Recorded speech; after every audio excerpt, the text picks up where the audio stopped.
Is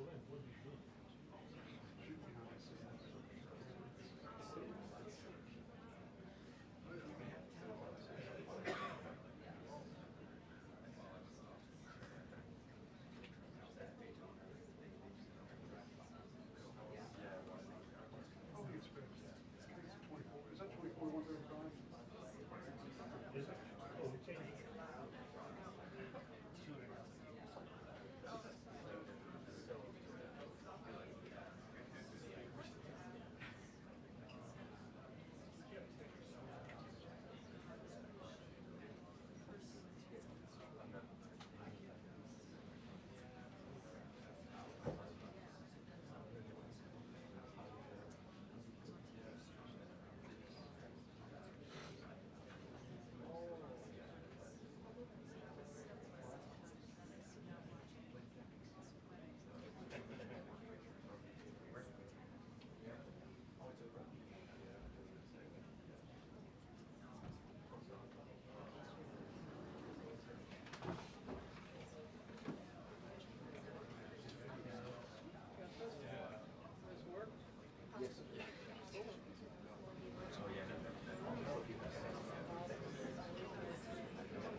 afternoon, everybody.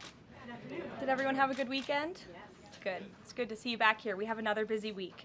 On a scheduling note, tomorrow, President Trump will travel to the great state of Florida to attend the opening of a new illegal alien detention center located at Dade Collier Training and Transition Airport alongside Secretary Kristi Noem, Governor Ron DeSantis, Congressman Byron Donalds, and other state and local leaders. We hope to see many of you there.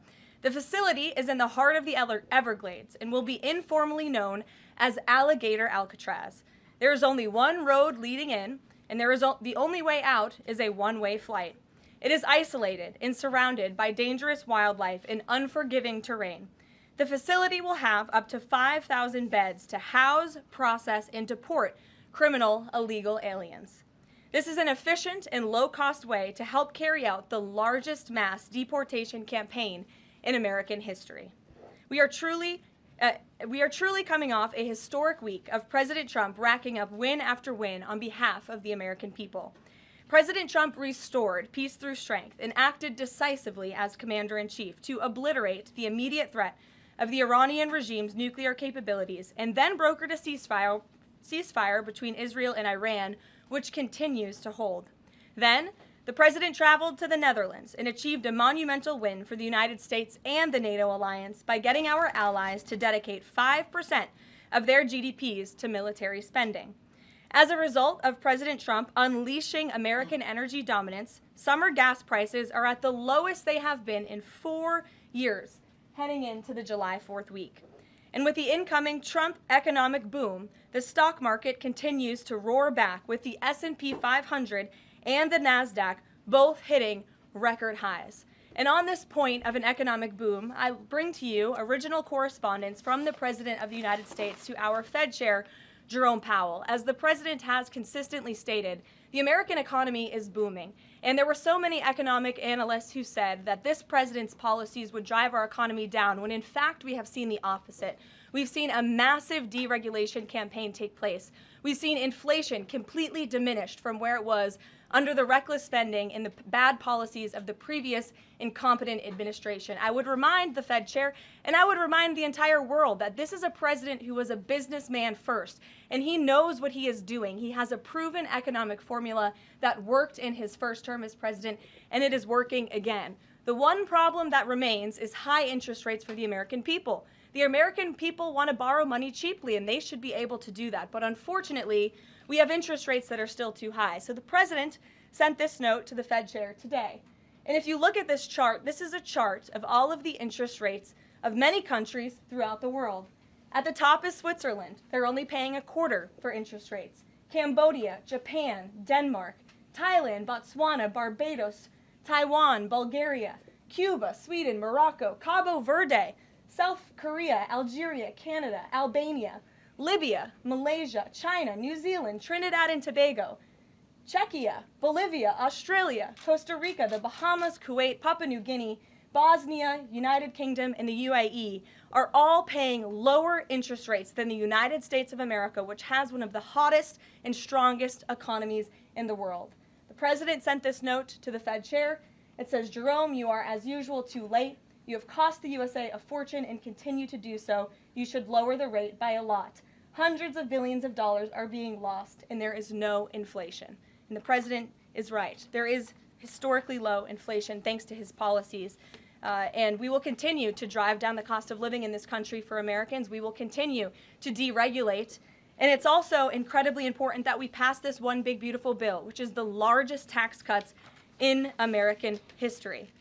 And that's why the White House and the president himself have been in touch with lawmakers all weekend long to get this bill passed. And they are working very hard to do so. It remains a top priority for the president. And this bill has exposed the clear differences between Republicans and Democrats in 2025. The Democrats are doubling down on craziness and radical policies that are undermining the very fabric of our country. Just look at the Democrat nominee for New York City Mayor, Zohran Mamdani.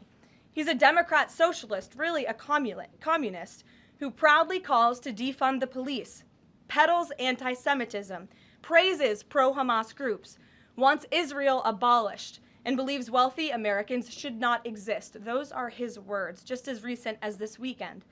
Meanwhile, under President Trump's leadership, Republicans are fighting tirelessly for everyday middle-class working Americans who re-elected this president. And we're carrying out a revolution of common sense. And all of that is packed into this one big, beautiful bill. It delivers the largest middle and working class tax cuts in U.S. history. It keeps America safe by funding the largest ever one-time investment in border security. It's enough to reverse the Biden border invasion. And every single Democrat is against that, against securing our border and deporting millions of criminal illegal aliens. The one big beautiful bill also strengthens and protects Medicaid benefits, despite what Democrats are saying, for eligible American citizens who rely on it, like pregnant women, children, seniors, and people with disabilities, by eliminating waste, fraud, and abuse that threaten to destroy this program that was intended for the most vulnerable in our society. And every single Democrat in Congress is against rooting out that waste, fraud, and abuse in blocking the 1.4 million illegal aliens who are currently improperly receiving these benefits that should be going to American tax-paying citizens. The Democrats in Congress are more concerned with defending illegal aliens than they are hardworking Americans. And the big beautiful bill also revitalizes our military and enhances our defense capabilities, protects our country from emerging new threats by funding a cutting-edge missile defense system called the Golden Dome. And as we all know, the one big beautiful bill makes the Trump tax cuts permanent. The White House and the president are adamant that this bill is passed and that this bill makes its way to his desk. Republicans need to stay tough and unified during the home stretch, and we are counting on them to get the job done. So with that, we will take up questions. John Fredericks is in our new media seat today. John, thanks for being here. We'll kick it to you. Thank you, Caroline. Let's get to the one big beautiful bill first. It Sure. appears now you're going to get at least 50 votes in the Senate. There'll be some amendments.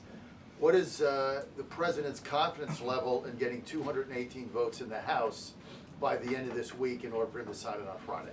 Well, look, we are very well aware, the president is very well aware, that this bill needs to not only pass out of the Senate, but it needs to go back to the House, and we need the full weight of the Republican conference to get behind this bill, and we expect them to, and we are confident that they will. The president has been working hand in hand with Senate Majority Leader Thune and also our House Republican leader, or the Speaker of the House, Mike Johnson, both of whom will be at the White House today to meet with the president yet again. I believe they were here this morning, actually. I have one follow-up. Sure. You outlined Jerome Powell and the note that the president just sent to him. There are many who believe that Powell has been politicized in a lot of different ways. The president has not been shy about acting on things that he believes in. Why not just fire Jerome Powell and put in somebody that is going to lower rates? Why wait? Well, it's a good question, and one you can ask the president, because that's a decision for him to make. But you're right to point out the politicization of the Fed, and it's very unfortunate for our country. But Jerome Powell cut rates numerous times ahead of the election when Joe Biden was in this Oval Office, but now he refuses to, and the economy is in a much better place. So there really isn't a good explanation for that, and the president is rightfully calling attention to it. Thank you. Kelly. Good afternoon. On Iran, the president posted on his social that he is not even talking to them anymore. When we were at NATO, he said he expected the U.S. and Iran to have talks as early as this week, and that he might even want to see a written agreement. What is the update now if he's saying he's not even talking? So as I told you from the podium last week, I said the administration, and namely our special envoy Steve Witkoff, has been in communication both directly and indirectly with the Iranians. That communication continues. The president himself has not talked to Iran, which he pointed out in his truth statement. Peter. Thank you, Caroline. Does President Trump want Zohran Mamdani deported? I haven't heard him say that. I haven't heard him call for that.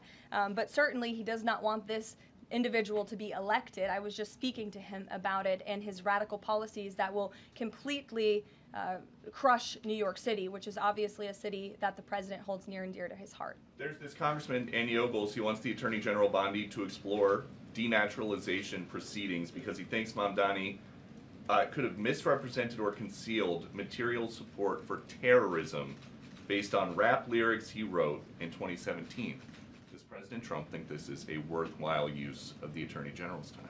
Well, I'll let the president speak to that. I have not seen those claims, but surely if they are true, it's something that should be investigated. And could President Trump see himself, you said you just talked to him about this, could he see himself working with a mayor Mamdani, somebody who, on Meet the Press this weekend, was given 3 chances to condemn the phrase globalize the intifada, but he couldn't. Yeah, look, the president is always willing to work with everyone. He's working with Democrats across the country, Democrat governors, and he said he'll work with people on the far left. He works with Republicans. He works with people in the middle. He wants to do what's right for America, but surely someone who holds these values and is quite literally a communist and condemns every value that makes this country great. Common sense, law and order, low taxes, working hard, and earning your keep in this country. He's against all of that, and I think the president would find it difficult to work with someone like that. If he is elected, I'm sure you'll hear more from the president on that, but we'll have to see. Hopefully the voters of New York City choose wisely. Sure. Thanks, Caroline.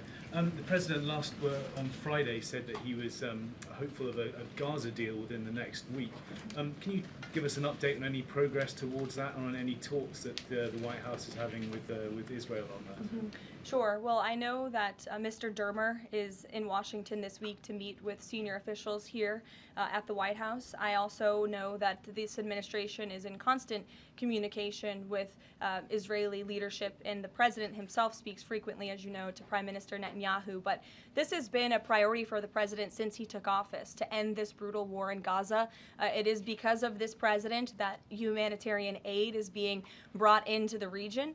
It's heartbreaking to see the images that have come out from both Israel and Gaza throughout this war, and the president wants to see it end. He wants to save lives, and however, the main priority for the president also remains to bring all of the hostages home out of Gaza. As you know, his tireless effort has brought home many of the hostages, including all of the American hostages who were held there. So he wants to see both things happen, and we're continuing to work very hard to do those things. Sure.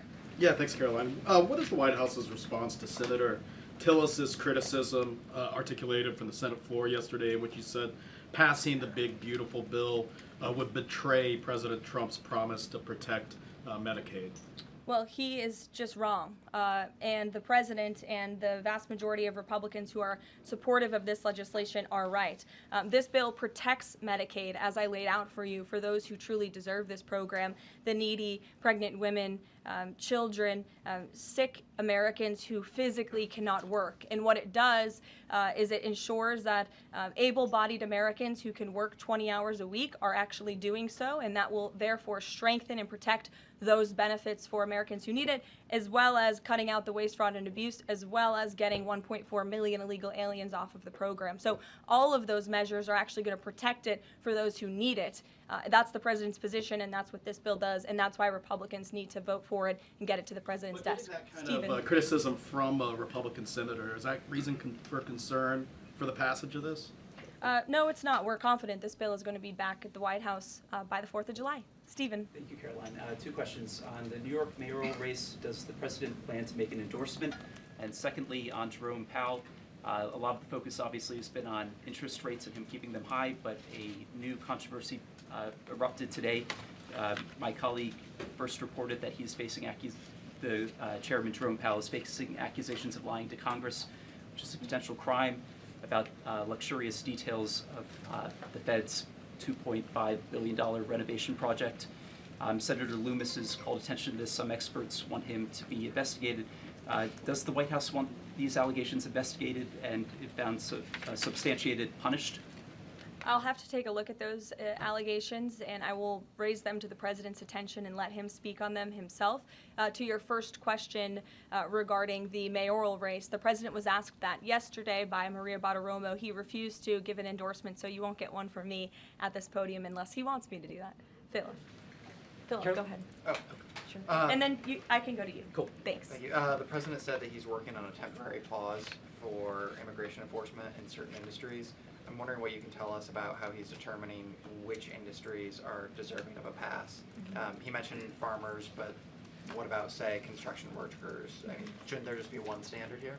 I don't have any more details to read out for you, but what I can tell you is that the White House is working closely every day with the Department of Agriculture as well as the Department of Homeland Security when it comes to workforce enforcement, work site enforcement, I'm sorry. And the president's focus and the focus of this administration is, of course, to remove public safety threats from the streets and to deport as many of the illegal criminals, especially the violent criminals that we know are still here because of the previous administration. So that's the main priority and the goal. And then the president has already made cuts to the office of the Director of National Intelligence, but now Senator Tom Cotton has put forward a bill that would cut the office by another 60%. What's the president's reaction to that legislation, and is this something that he would support, those additional cuts? I don't know if the president's even aware of that legislation, but I will get you a response if he is aware and if he wants to respond to it. Go ahead. Thanks, Caroline. You mentioned the dangerous wildlife at the Alligator Alcatraz. Is that a design feature? Why is the president going with this mega bill in such a precarious position in the Senate? And then also, can you talk about the CBO estimate that it would add about 11 million uninsured? Well, look, when you have illegal murderers and rapists and heinous criminals in a detention facility surrounded by alligators, yes, I do think that's a deterrent for them to try to escape. We do know that some of these illegal criminals have escaped from other detention facilities, like one in New Jersey, which I know was recently reported on. So, of course, we want to keep the American people safe, and we want to remove these public safety threats from our streets, and we want to effectively detain them as best as we can. As for why the president is going, I think his trip to this detention facility actually underscores the need to pass the One Big Beautiful Bill, because we need more detention facilities across the country. The last administration let in nearly 20 million illegal people from all over the world, and this administration is focused on arresting and detaining them. But in comparison to that 20 million illegal criminal population in our country, we only have 7,000 ICE agents in the interior who are doing this very important work. And so we obviously need more personnel, we need more resources, and that's why we need to pass the One Big Beautiful Bill. On the CBO's Go ahead. Yes, in the pink. Oh, thank you. Thank you. You're welcome. Can you please share some details of China trade deal? Has the U.S. agreed to ease some export, technology export restrictions? Sure. Well, the final language that was agreed upon in both Geneva and in London was signed just past week. We can get you that final text of the agreement. Go ahead. Thank you, Caroline. Eamon, and then behind you. Okay, thanks, Caroline. So on Jay Powell, has the president got a short list of who he wants to see as Jay Powell's successor, and is he going to name a successor as early as this summer? I won't get ahead of the president on any announcements on that. Does he like Scott Besson for the job? Again, I won't get ahead of the president. And on TikTok, if you could, real quick, he said yesterday he's got a buyer, but the question there is, does he have a seller? And do you have any indication from the Chinese government that they've authorized a sale of TikTok to the U.S. or to U.S. buyers? What I can tell you is that these discussions with China regarding the sale of TikTok have been ongoing at the highest level, and they will continue. As you know, we have another 90-day extension, and it's just to continue to work out this deal and make sure that TikTok stays on for the American people. That's the president's main goal in this, while protecting their privacy and their security. Behind you. Go ahead. Thank you, Caroline. The president has been calling for a deal in Gaza for 2 days and many posts. Who is blocking the deal? And one other thing, when he posted on Netanyahu's trial, also he said it interferes with the negotiations on Iran and on Gaza. What did he mean by that? I'm sorry, to your second question? The second question, when he posted about the Israeli Prime Minister trial, Yes. he said it interferes with the negotiations on Gaza and on Iran. What did he mean by that? It interferes because it physically and logistically was interfering. The prime minister was slated to go to court last week when he's in the middle of negotiating a peace deal and bringing hostages out of a war-torn region. And so the president was simply, I think, emphasizing his empathy that he has for Bibi Netanyahu and seeing him go what he's going through with his own judicial system in the state of Israel. Clearly, the president knows that very well. He, too, was a victim of a judicial system that was trying to put him in jail, as you all know. You all covered it. But President Trump prevailed. That's why he's back in the Oval Office, and he believes that Bibi Netanyahu is a great leader for the people of Israel. The president just worked with him closely to end that 12-day war and to obliterate Iran's nuclear facility, to take out that imminent threat, not just to the state of Israel, but also to the United States of America and the rest of the world. And he believes that Prime Minister Netanyahu should be praised for that. Go ahead. Thanks, Caroline. On the mega bill and the amendment that would limit Medicaid expansion under the Affordable Care Act, does the president want that amendment to pass? The president wants this bill to pass. Meredith. Hey, thanks, Caroline. On trade, we have this looming July 9th deadline coming up. We heard the Treasury Secretary say that he expects to wrap up these trade deals by Labor Day, but when President Trump was asked yesterday about any extensions by July 9th, he said, I think that would be necessary. So is the president ruling out any extensions on trade for any nations, even if they're negotiating in good faith? Well, you heard from him directly. He said he did not think that it would be necessary. He is going to set the rates for many of these countries if they don't come to the table to negotiate in good faith. And he is meeting with his trade team this week to do that. Mary. Thanks, Caroline. I just watched a CNN segment on a new app called Ice Block, and it kind of appeared to be promoting this app where you can tell people where ICE agents are. Given the recent rise, An app that tells people where ICE agents are? Yes. And given the rise, I believe 500% increase in assaults on ICE agents, I wanted to see if you could comment on that and why CNN would be promoting such an app.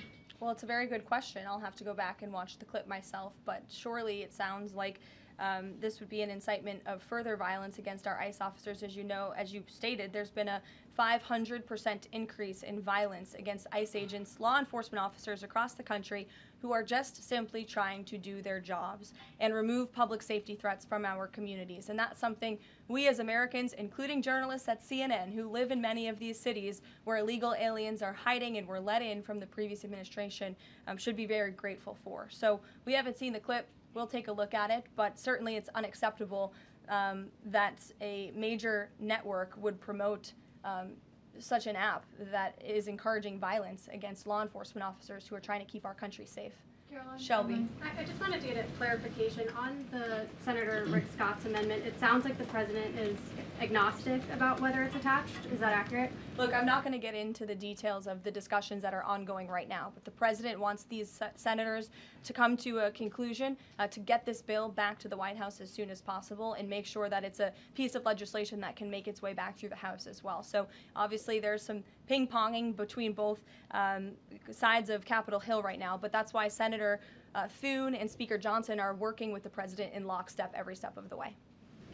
In the back, News Nation, go ahead. Thanks, Caroline. The president did and then announce. in front of you, yes. In front of. Sure, I'll take both of you. The president did announce last week that the trade deal with India is closed, and this could happen anytime soon. Are there any roadblocks as of now? Are there any updates on that? And how does the president see this about China's role or its influence in the Indo-Pacific region? Sure, yes. The president said that last week, and it remains true. I actually just spoke to our Secretary of Commerce about it.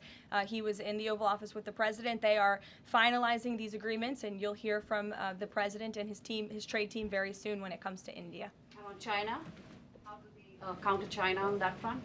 Yes, I mean, look, India remains a very strategic ally in the Asia Pacific, and the president has a very good relationship with Prime Minister Modi, as you know, and he will continue to have that. Go ahead. Thank you, Caroline.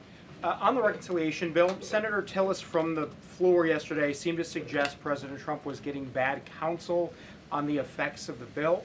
Is President Trump aware of the analyses, and there are several of these, that suggest if rural hospitals potentially close, if there are Medicaid patients in the millions that become ineligible for that? Yes, and that claim is just simply untrue. Rural hospitals comprise 7% of all hospital spending on Medicaid, and that illustrates that they have not benefited from the massive increase of waste, fraud, and abuse under the Biden administration. So this bill strengthens Medicaid. It will protect those benefits that hardworking Americans need, and that's why the president wants this bill to pass. The senator was wrong. The president put out a Truth Social post addressing it, and then the senator announced he's no longer running for office anymore. So I think that case has been closed, and the White House is continuing to focus on getting this legislation to the president's desk for his signature. Go ahead. Yes, you. Yeah, thank you so much, Well, Caroline. you and then you. There's confusion here. A question on Syria. Go ahead. Has the Syrian government get back to you that they are ready to join the Abraham Accord? Is there any discussion with the Syrian and Israeli government for having a security agreement? Is the first question. And the second question, what's the end goal for talking with the Iranian? Is that only focused on the nuclear program, or you are willing to speak about the other issues like the proxy groups and ballistic missiles, or even trade with Iran?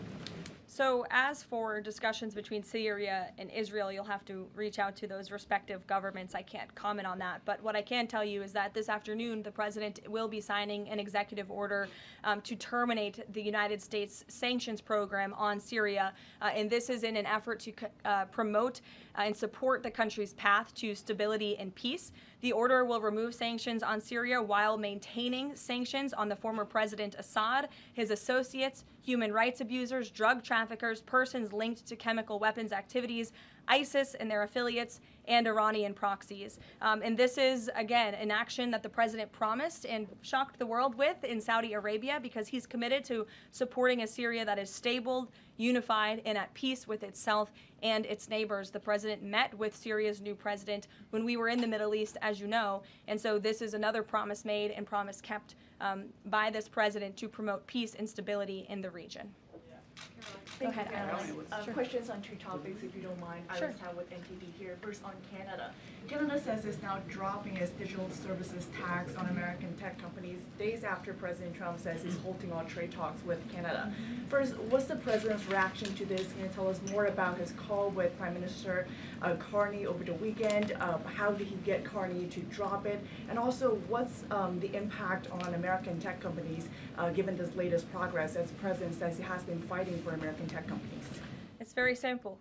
Prime Minister Carney in Canada caved to President Trump in the United States of America. And President Trump knows how to negotiate, and he knows that he is governing the best country and the best economy in this world, on this planet. And every country on the planet needs to have good trade relationships with the United States. And it was a mistake for Canada to vow to implement that tax. That would have hurt our tech companies here in the United States. The president made his position quite clear to the Prime Minister, and the Prime Minister called the president last night to let the president know that he would be dropping that tax, which is a big victory for our tech companies and our American workers here at home. And on Harvard, if you don't mind, the administration today formally accused Harvard of violating civil rights laws by not doing enough to fight anti-Semitism.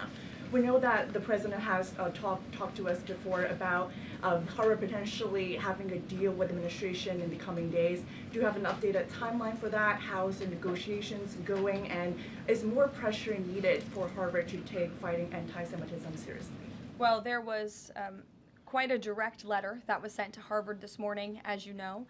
The negotiations are taking place behind closed doors, so I won't comment on that. But what I will share with all of you, for those who haven't seen it, is the context of this letter, because I think it's very important. And this comes from the Department of Health and Human Services, which concluded after a thorough investigation that Harvard University is in a violent violation of Title VI of the Civil Rights Act, which prohibits discrimination on the basis of race, color, and national origin. And if you read some of the content of the investigation and what they found, the majority of Jewish students reportedly experienced negative bias or discrimination on their campus, while a quarter of Jewish students at Harvard felt physically unsafe. Jewish and Israeli students were assaulted and spit on. They hid their kippahs for fear of being harassed and concealed their Jewish identity from classmates for fear of ostracization. Images were widely circulated amongst the Harvard community that trafficked in obvious anti-Semitic tropes, including one that showed a $sign inside of a Star of David, and the campus was vandalized with anti-Semitic stickers, including one that showed the Israeli flag with a swastika. The Harvard campus was racked by demonstrations, as you all know, violent protests that violated the university's rules of conduct.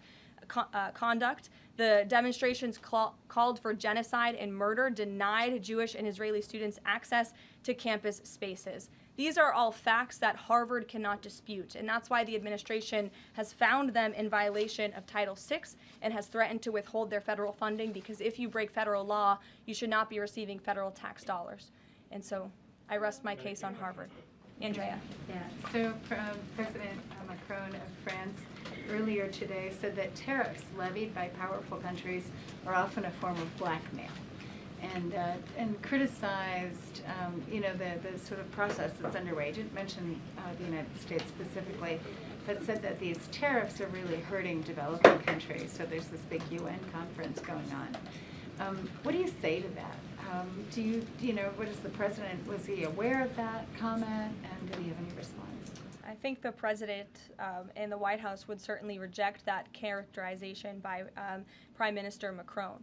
Tariffs are an effective use of presidential power to bring back the middle class, to bring back our manufacturing industry, which was the backbone of our American economy and has been hollowed out by globalist politicians who have caved to foreign countries instead of doing what's right for American workers. That's why the president is effectively utilizing his authority to wage tariffs and to utilize tariffs, and continues to be in discussions and negotiations on trade to do what's right for America. And Europe and the rest of the world might not be used to that, but President Trump is back in town, and he's going to do what's right for our people and our country. Can I just follow up on Netanyahu? So there's a report in Israeli media that the Prime Minister will actually be here, that Netanyahu will be here today meeting with the President. Can you confirm that? I don't believe Prime Minister Netanyahu is here today. I think you guys would know about that by now. Unless there's something going on I don't know about, but I don't believe he is. I do know he has expressed interest in coming to Washington and meeting with the president, and we are working on a date for that. I do not believe it is today, but that would be fun. You never know in this White House, let's be honest. Go ahead. Thanks, Karoline. Does the president support this new measure in the big, beautiful bill that would impose steep new taxes on new wind and solar projects? I believe you're referring to the credits for wind and solar projects. No, And we're talking about the new tax. There's a new tax that it's estimated would add 10 to 20% to the cost of any new wind and solar projects that start after this year. Again, I don't want to comment on the specifics of provisions, but I'm sure the president will speak on that directly. Again, this is an ongoing process. The president continues to be very much engaged with the leadership in both the Senate and the House to get this bill back to his desk. Did the president ask for that provision? Because the National Building Trades Union is saying that it's the equivalent of terminating more than 1,000 Keystone XL pipeline projects. Is that something that would concern him? Well, the president spoke on this yesterday in his interview, and he said he understands that legislators want to protect jobs in their communities and in their districts. And so he understands why some of them are against this provision, but he also understands why people want the provision. So again, this is an ongoing deliberation and discussion, and the president is engaged in this very much. Go ahead. Thanks, Caroline. We've been hearing from White House officials for weeks that you're close on trade deals with a number of countries. Can we get any update on which countries will have deals by the 9th and when there may be any announcements? I'll let the president and the trade team speak on it. Can you respond to the CBO estimate that the Senate bill would increase the deficit by nearly $3.3 trillion? This is one of the most fiscally conservative pieces of legislation that has ever made its way through Capitol Hill. There's $2 trillion in mandatory savings in this bill, and not only that, the projected growth that this bill will bring to our economy. It will be an economic boom. The Council of Economic Advisors has an analysis that shows that the bill will generate $4.1 trillion in economic growth, and it will cut taxes, putting more money back into the American people's pockets. That's why this president wants this bill to pass, and I know he's busy working the phones and doing what he needs to do today to make it happen. So we'll see you all later. Thank you. We'll see you in Florida tomorrow. Thank you.